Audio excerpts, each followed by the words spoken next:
الحمدللہ رب العالمین والصلاة والسلام علی سید الانبیاء والمرسلین اما بعد فاعوذ باللہ من الشیطان الرجیم بسم اللہ الرحمن الرحیم الصلاة والسلام علیک یا سیدی یا رسول اللہ وعلی آلک واصحابک یا سیدی یا خاتم النبیین۔ ناظرین محترم، ایک مرتبہ پیارے آقا نبی رحمت صلی اللہ تعالی علیہ وآلہ وسلم کی بارگاہ میں یمنی بادشاہوں کی اولاد میں سے حضرت سیدنا وائل بن حجر رضی اللہ تعالی عنہ وفد کے ساتھ قبول اسلام کے لیے حاضر ہوئے تو صحابہ کرام رضوان اللہ تعالی علیہ مجمعین نے انہیں بتایا کہ رسول اللہ صلی اللہ تعالی علیہ وآلہ وسلم نے 3 دن پہلے آپ کے آنے کی بشارت عطا فرما دی تھی۔ تو پیارے آقا نبی رحمت صلی اللہ تعالی علیہ وآلہ وسلم نے بے حد شفقت فرمائی ان کے ساتھ اور ان کے لیے اپنی چادر مبارک بچھا دی، اپنے ساتھ بٹھایا اور منبر اقدس پر ان کے لیے تعریفی کلمات بھی ارشاد فرمائے۔ اس کے بعد رسول اللہ صلی اللہ تعالی علیہ وآلہ وسلم نے ان کی رہائش کے لیے مکان کی نشاندہی کا کام ایک قریشی نوجوان کے ذمہ لگا دیا۔ اتفاق سے وہ قریشی نوجوان بھی ایک سردار مکہ کا فرزند تھا، بیٹا تھا سردار مکہ کا۔ بارگاہ نبوت سے اخلاق و آداب سیکھنے کی وجہ سے، سیکھنے کی برکت سے اس نوجوان میں، اس قریشی نوجوان میں سرداروں والی کوئی بات نظر نہیں آتی تھی۔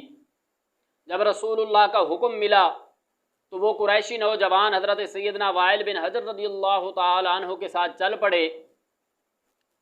گرمی کی شدت تھی، وہ قریشی نوجوان چلتے چلتے کچھ دیر چلے، پھر حضرت سیدنا وائل بن حجر رضی اللہ تعالی عنہ سے فرمانے لگے کہ گرمی بہت شدید ہے، اب تو میرے پاؤں اندر سے بھی جلنے لگے، آپ مجھے اپنے پیچھے اونٹنی پر سوار کر لیجئے، میں آپ کے پیچھے بیٹھنا چاہتا ہوں۔ تو حضرت سیدنا وائل بن حجر رضی اللہ تعالی عنہ نے صاف انکار کر دیا۔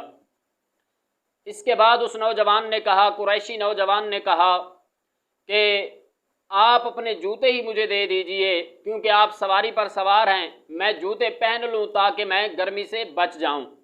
تو حضرت سیدنا وائل بن حجر رضی اللہ تعالی عنہ نے فرمایا کہ تم ان لوگوں میں سے نہیں ہو۔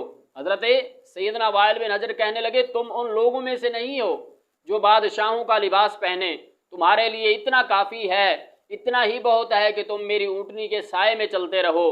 یہ بات سننے کے بعد اس قریشی نوجوان نے نہایت ہی تحمل کا مظاہرہ کیا اور زبان سے کوئی جوابی کارروائی بھی نہیں کی۔ وقت گزرتا رہا، وہی قریشی نوجوان شام کے ملک کا گورنر بن گیا۔ وہی قریشی نوجوان ملک شام کا گورنر بن گیا۔ جب وہ ملک شام کا گورنر بنا تو حضرت سیدنا وائل بن حجر رضی اللہ تعالی عنہ اس نوجوان کی ملاقات کے لیے آئے جب وہ گورنر بن چکا تھا، وقت کا گورنر۔ تو جب حضرت سیدنا وائل بن حجر رضی اللہ تعالی عنہ اس نوجوان، اس قریشی نوجوان کے سامنے آئے تو اس قریشی نوجوان نے نہایت ہی احترام کے ساتھ ان کے ساتھ احترام کے ساتھ پیش آئے، اس نے سلوک کیا اور جو ماضی میں اس واقعہ گزر چکا تھا، پچھلے واقعے کا بدلہ لینے کے بجائے اس قریشی نوجوان نے حضرت سیدنا وائل بن حجر رضی اللہ تعالی عنہ کو اپنے ساتھ اپنے تخت پر بٹھا دیا اور فرمانے لگے کہ بتاؤ میرا تخت افضل ہے یا تمہاری اونٹنی کی کوہان؟ تو حضرت سیدنا وائل بن حجر رضی اللہ تعالی عنہ نے فرمایا کہ اے امیر المؤمنین، اس وقت میں نیا مسلمان ہوا تھا، نیا اسلام میں داخل ہوا تھا، اور زمانہ جاہلیت کا وہی طریقہ کار تھا جو میں نے آپ کے ساتھ کیا، اور الحمدللہ آج اللہ تعالی نے ہمیں اسلام سے سرفراز فرمایا، اور جو آپ میرے ساتھ طریقہ اختیار کر رہے ہیں، اس نے سلوک کر رہے ہیں، یہ اسلام کا طریقہ ہے۔ تو حضرت سیدنا وائل بن حجر رضی اللہ تعالی عنہ اس قریشی نوجوان کے رویے سے اس قدر متاثر ہوئے آپ فرمانے لگے کہ کاش میں نے اس دن آپ کو اپنے آگے اونٹنی پر سوار کیا ہوتا، اور میری یہ خواہش ہے کہ میں آپ کو اپنے آگے سوار کروں اونٹنی پر۔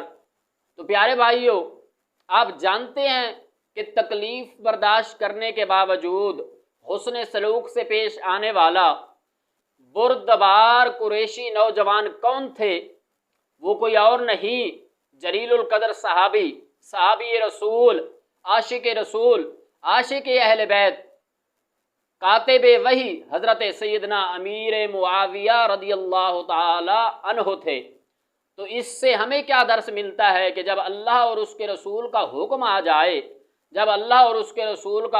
جائے تو ہمیں عفو درگزر سے کام لینا چاہیے، اور ہر ایک کے ساتھ محبت بھرے حسن سلوک سے پیش آنا چاہیے۔ اللہ تبارک و تعالیٰ کی بارگاہ میں دعا ہے کہ رب العزت ہمیں عفو درگزر کرنے اور لوگوں کے ساتھ حسن سلوک سے پیش آنے کی توفیق عطا فرمائے۔ آمین۔ وما علینا الا البلاغ المبین۔